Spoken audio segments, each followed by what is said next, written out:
Hey guys, welcome back. I hope you are having an amazing day. Let's get right into the stories. The first one is a pro-revenge story. A couple years back, my buddy Jake was selling some stuff online. Among the items was a water heater, the kind you see in every community hall or church kitchen. It was in working condition, so he put it up for sale at $150. He got an email from a guy named Frank who runs a landscaping business offering $100 cash that day. Jake agreed.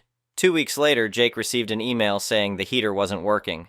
Weird. He offered a full refund or to cover repair costs if they were under $100. Instead, Frank sent an invoice for $400 claiming repairs had been done. He threatened to send a debt collector if Jake didn't pay within 48 hours. Out of fear, Jake paid and emailed the confirmation. Frank's response was infuriating.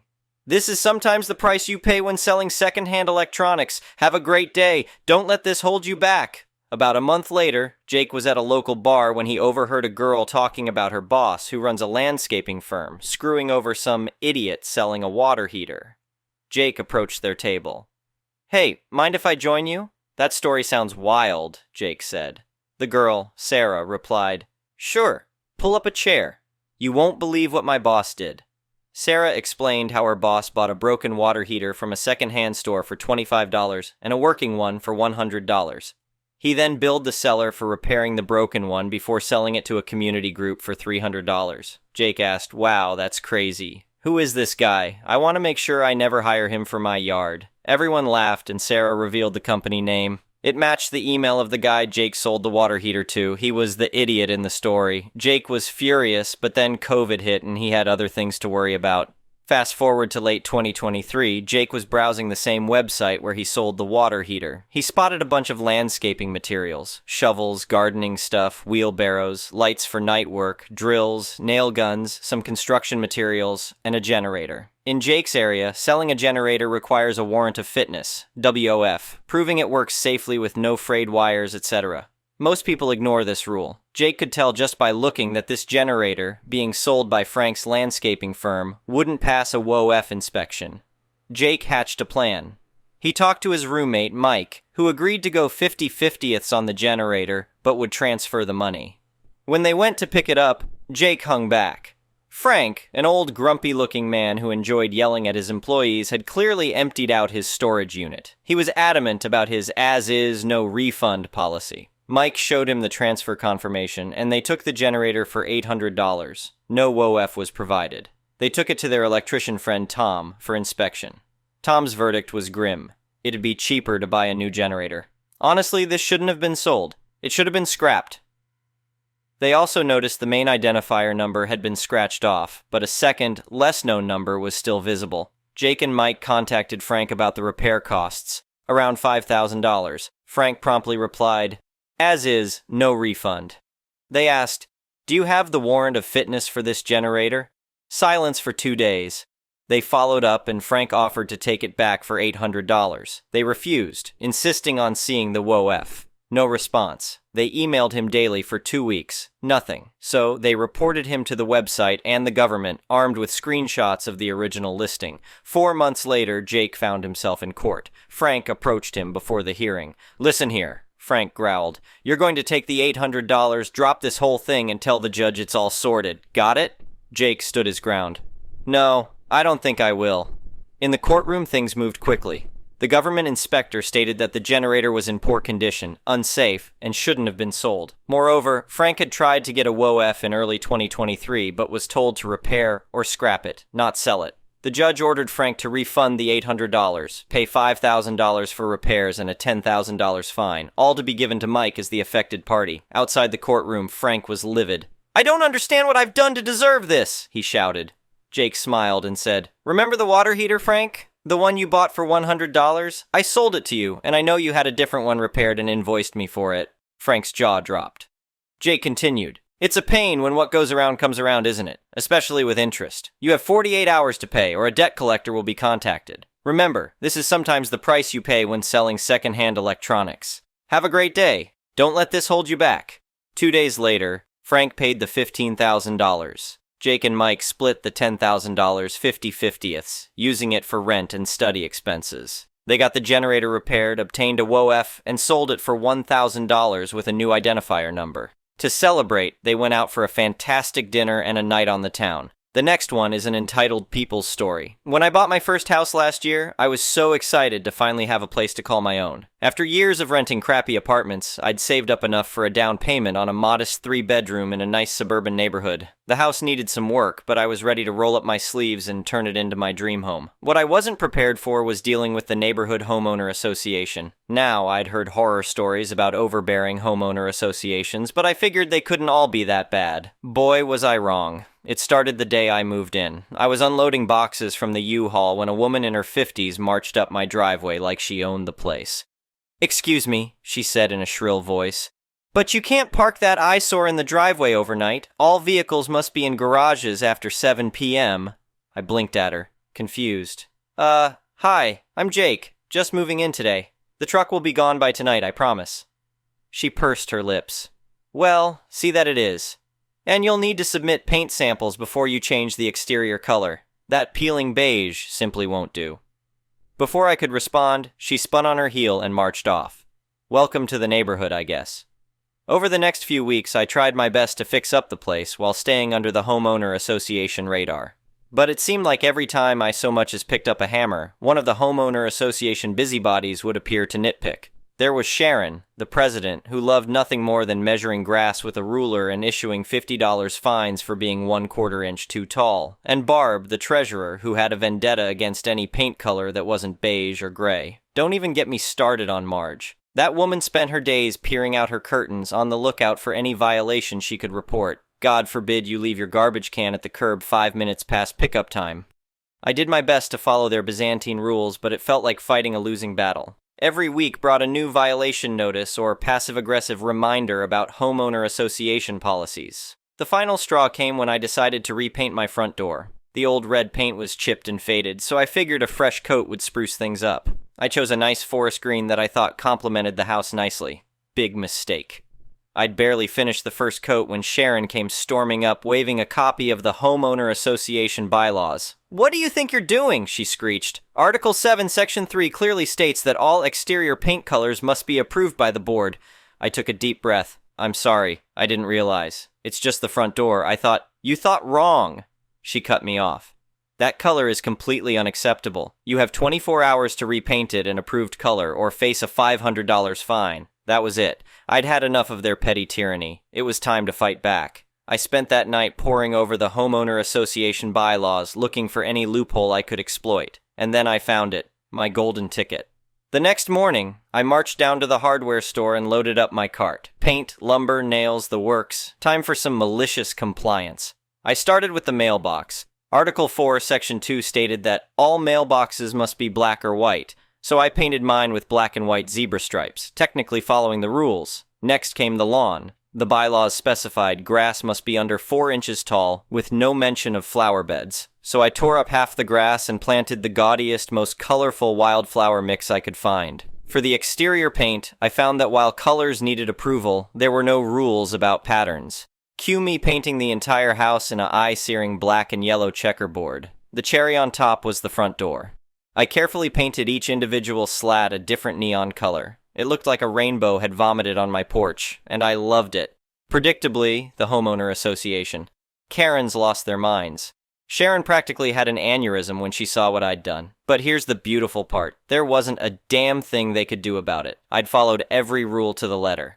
They tried issuing fines, but I fought back, citing chapter and verse of their own bylaws. When they threatened legal action, I got a lawyer friend to send a sternly worded letter about harassment. It all came to a head at the next homeowner association meeting. Sharon and her cronies tried to push through a raft of new regulations clearly aimed at me. But I'd done my homework. I passed out flyers to my neighbors detailing all the picayune rules and arbitrary fines the homeowner association board had enacted. Turns out I wasn't the only one fed up with their BS. When it came time to vote, the new regulations were soundly defeated. Even better, a measure passed to limit the homeowner association's power to regulate paint colors and lawn care. The look on Sharon's face was priceless. All the color drained out of her pinched features as she realized her little fiefdom was crumbling. In the end, I did repaint my house a more normal color. But I kept that ridiculous front door as a reminder. These days, the homeowner association is a shell of its former self. Sharon and her pack of Karens were voted out, replaced by more reasonable folks who understand the meaning of live and let live. Me? I'm still here enjoying my home in peace. And if I ever see a moving truck on my street, you can bet I'll be the first one over with a plate of welcome cookies. No ruler required. The next one is a petty revenge story. This is my favorite way to make scammers, telemarketers, or debt collectors stop calling me. It works damn near every time, and I get a lot of enjoyment from it. Once a scam company or caller calls me more than once, it's game on. Once I answer and they state their reason for calling, I tell them they have reached the local florist company and that I'm currently running a promotion on bouquets. They usually attempt to ignore me and talk about their scam, but I do not let go of my sales pitch, LOL. I ignore everything they say and repeatedly only answer them with, "So are you interested in purchasing?" Or talk about whatever fake promotions like 50% off or something. After 2-3 rounds of this, they usually get annoyed and hang up. But the party's just getting started. Hanging up isn't enough. You're gonna block me today, baby. I then start calling them over and over, telling them that this is the local florist and that I'm trying to reach customers about a current promotion. It usually only takes a couple times before they get extremely mad and block me. Once they block me from that number, sometimes I'll even go back to other numbers they use and harass them on those until I'm blocked from every number they have ever called me from. The next one is a malicious compliance story. I was in the USAF at the time of this and was working IT and an information manager, IM, for a maintenance squadron. There were 6 other IMs who could have done IT as it was a core task of our career field. None of them wanted to, and I didn't want to do paperwork. So it was a good fit. I ended up snowballing tasks and was soon in charge of doing all the AV stuff for the squadron. Christmas slides? Gawiel will make them. Fundraiser? Gawiel will handle it. I even ended up with a base job where I had to go to a specific location during crisis, tornadoes, if there was a base attack, etc., to do backroom IM stuff for all the big wigs of the base. I hated it. I didn't see the point of IMs there. I did the job without complaint, though. It was my job. The squadron was the second largest account on the base. 650 pieces of equipment and over 200 personnel spread over multiple hangars. I was also the only IT person with a line badge, so I was allowed to freely go on the flight line without an escort. 3 of our work section were on the flight line and required the badge or an escort to get to. For some reason, I rub crappy leadership the wrong way. I generally don't take crap. If something is wrong, I speak up. I don't ass kiss because I don't do the politics crap. It's a job. I do my job. Everyone should just care about their job. Politics be damned. Everyone in the squadron loved me, and some places would call me Bill Gates. I was there when they called. If I couldn't fix the problem in 10 to 15 minutes, I would swap the bad equipment out. I always brought some with me. This leadership was crappy. Our first sergeant was someone we call retired on active duty, road sergeant. They don't give a duck. They're in a spot that they're comfortable in and don't care about getting the next rank or know they've kissed enough ass to skate by. For example, I'm fixing her laptop on a Friday morning. I'm bored. I don't really have anything to do for the day. Idiot. You're a first sergeant. Your job is to gauge squadron morale. Know what the shops are up to. You always have something to do. Go talk to people, because I can tell you morale sucks ass right now. At one point, they decided it was time to catch me red-handed being lazy. The first sergeant came in and told all 7 of us that we're going to track the jobs we do for the week. We're going to do this from here on out, and it was directed by the group commander. Flight Squadron Group Wing, the base. Command AF wide. Okay, we doubt that, but we'll do it. I made an Excel sheet for us all to share and write down our jobs. Each information manager had their own tab and columns to fill in the job. The date. The time they started it. The time they finished it. The sheet would automatically count the jobs, spit out how long it took to complete a job, and give an average time it takes to complete them. It took me all of 5 minutes to throw together. That week was a normal week for me. I'd get various calls. My account is locked out because I forgot my password. I can't access FedLog because the base IT moved the drives, so I had to remap the location so they could order parts again. My PC is messed up and won't do X, so I'd fix it or swap it out. If I swapped it, I had a bank set up with a keyboard bank so I could use one mouse and keyboard for up to 24 PCs. I'd wait to build up at least 5 and reinstall Windows on all of them at once. I had to delete them from the squadron's account online, then add them again after the RIS so the network would recognize them and allow it on them. I'd usually do remote work while I did this. At the end of the week, the first sergeant checked the sheet during the weekly squadron commander's briefing, which was another job for me. Putting together the slides for the briefing, which involved embedding an Excel document for performance reports in it. Another document I managed since no one else wanted to. I was waiting with giddy excitement. I knew what it was going to show. The other IMs had around 100 jobs each. Processed X decoration, award, process X number of performance reports, just paperwork stuff like that. Then comes my slide. I had over 650 jobs that week. I was all over every work site. There are lots of issues with the PCs. They take some big abuse from the maintenance guys. A lot of it is because most of them suck with computers and screw stuff up. One guy had 3 of those malware search bar things installed somehow and couldn't understand why it was an issue. The first sergeant announced Monday morning that we were ditching the job tracking and no longer had to do it. I guess the maintenance group commander must have changed his mind in 1 week.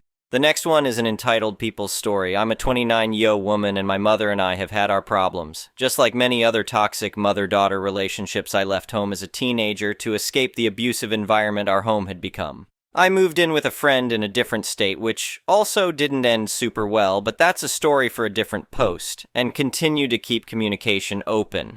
She's continued to cause drama at every major event in my life, but I consider myself a pro at moving on at this point. I have planned PTO coming up in a couple months because my job will be closed for renovations and she has been planning a visit during this time. Over the past few months, she's mentioned it a few times and we've worked through details together. Today, she emailed me to say that when she comes to visit, she will likely not have funding for anything more than gas. She plans to bring a tent for her and her husband to sleep in during the stay, and has inquired about available space in my yard, despite being fully aware that I do not own the home I live in and that I do not have the right to allow her to stay in our yard in a tent and use our facilities for any amount of time, much less several days. At first, I hoped it was some awful attempt at humor, putting me in an uncomfortable position in order to laugh at my discomfort, because it's something she's done several times in my life. Once, she even pretended to have full-blown Tourette's syndrome, complete with vocal tics worthy of an episode of South Park, in the middle of a crowded shopping center just to laugh at my humiliation at her antics, so this seemed likely. Unfortunately, she was serious, and when I told her no, that I couldn't help her with this, she simply said, "All right, I'll figure it out myself." As though it isn't the most irresponsible choice to drive halfway across the country as a grown adult who knows they cannot afford to do such a thing. I have no idea what will happen, but I'm expecting a, "What, don't you want to see us?" response anytime, since I advised her not to make the trip at all since she clearly can't afford it. As a grown adult who can't afford to travel myself, I am astounded at the audacity. The next one is an entitled parent story. I'm super introverted, unlike my extroverted family. My youngest sister is very close to my dad and plays sports. My middle sister is charismatic, but incredibly selfish. She's constantly being fired from jobs and failing college. On the other hand, I'm a 22-year-old college student with a 3.5 GPA set to graduate in spring 2025. I have a full-time job at the university as a teaching assistant and program coordinator, and I also have a part-time job to help pay for some of my bills. Despite my efforts and achievements, I've never felt a strong bond with any particular parent. My dad put so much pressure on me to play sports that it became unenjoyable, and my parents are unsupportive of my passions. I have ADHD, so I struggle to focus and notice things, which my parents misinterpret as laziness or thoughtlessness. Recently, I spoke up against my mother for constantly berating me during our calls. She always points out my teenage flaws, despite my efforts to change. We live in different states, and they rarely call me first. When I visit, I do my best to help around the house and endure their criticism without reacting. During my teenage years, I had hormonal outbursts, but I don't do that anymore. When I asked my mom why she always lectures me, I was hoping to start a genuine, healthy conversation, but she couldn't handle it. I had to attend community college because my parents didn't believe I'd make it through a year of college, even though they let my almost dropout sister go straight to a university. I'm currently abroad studying a foreign language with my boyfriend. I recently found out my crazy sister, whom I allowed to live with me due to her bad terms with most people, is causing issues again. She posted on her story, forgetting to remove me, that she was smoking weed in my apartment and blew the smoke into my dog's face. I don't care if she smokes, but I set ground rules. If she was going to smoke weed or vape, it had to be outside because I have asthma, it's not good for the dog, and most importantly, we live in a state that doesn't allow weed. I confided in my youngest sister about what I saw, and she told my parents. I didn't want to tell them because they take me telling these things as me bullying my sister and treat me as a villain, but they are also upset with my sister and are happy to know. I planned to deal with it when I got back, but my youngest sister loves my dog, so she told them. My dad called me and ranted about what he's going to do about my sister since he helps me pay my rent and pays her phone bill. Then he turned it around on me, saying how I'm such a bad daughter because I sometimes talk back and how ungrateful I am for everything I have. I didn't say anything and just took the verbal smackdown. This is exactly why I didn't want them to know. It always turns into how I'm also the problem when I didn't do anything. I always thank them for everything and never ask for more. I'm just at a loss for what to think. I don't want to classify my parents as abusive, though I do feel worthless and have been feeling this way for a long, long time. Thank you for watching. I would really appreciate it if you could like the video and subscribe to our channel if you haven't already. We'll see you again tomorrow.